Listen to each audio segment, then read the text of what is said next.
Hi there. We're continuing our progress through the Psalms, the Tehillim, in Hebrew, the praises, and we're in Psalm 79, and that in the Hebrew numbering system is Ayin Tet. Ayin is 70, and Tet is the numeral letter for 9.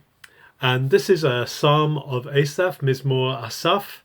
Asaph was one of the leaders of the praises and worship in the tent of David, but this actually is written much later, after the time of Asaph, so we call this an Asaphic psalm. It's in the style of Asaph, but this really is focused on a time when Israel had been defeated. The temple had been destroyed by the Babylonians. Israel had been deported, many of them, and the place was in ruins.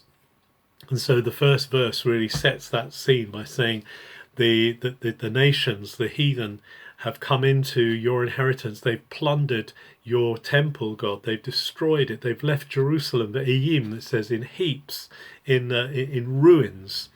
It says they've left dead bodies scattered around for the fowl, for the crows to eat, for the carrion birds to eat. And they've shed blood like water. It says this is a terrible situation for Jerusalem to be in. So we become a reproach to our neighbours. We become scorned by those who live round about us. Lord, will you be angry with us? Lanetzach, it says, forever. Will you forever be angry with us? Will you take out your jealousy on us? And it says, Lord, will you turn this around and let these nations who've attacked us be the ones who receive your anger, because they've devoured Jacob, they've eaten up Jacob. And when we see Jacob, the name, I keep saying this, that the Yaakov is an expression of the weakness of Israel. Remember, Yaakov, Jacob, is the character of Israel before he had that encounter with God at Bethel, and before, or rather at Peniel, and before he actually had that wrestling with God. And so this is Israel in her weakness, and she's saying, God, they've eaten up Jacob, they've laid waste your dwelling place, God. They've laid waste the place where Israel lives. And then there's a cry, God, don't count these sins against us. Now what's interesting here is that in this context there's a recognition of Israel's own frailty and fallibility and sinfulness. Israel is not saying they're perfect, but they're actually confessing their sins. And asking for God's compassion on them, asking for his rachamim. It's the visceral compassion, asking God to be true to his covenant. Help us, God of our salvation.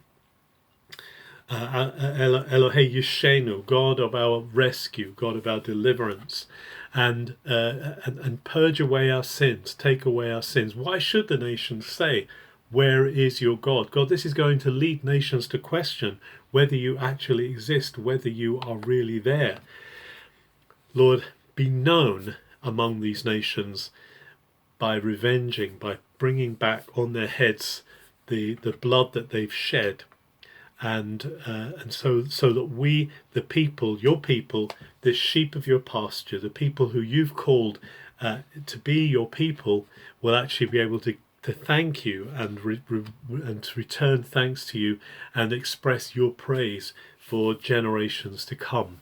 So there's a real cry from the singer here in the heart of the people of just the downfallen nature of their whole national being, as they are as Jerusalem lies in ruins, as the temple is destroyed, and as they are far away. We know, of course, the end of the story, that actually God does turn around their captivity and he restores the people to Israel and the temple is rebuilt. But of course this points forward to the need for there to be a long-standing solution to our sin, and that comes in Jesus Messiah, who himself carries the sins and restores his people to God by his own blood. Have a very good day.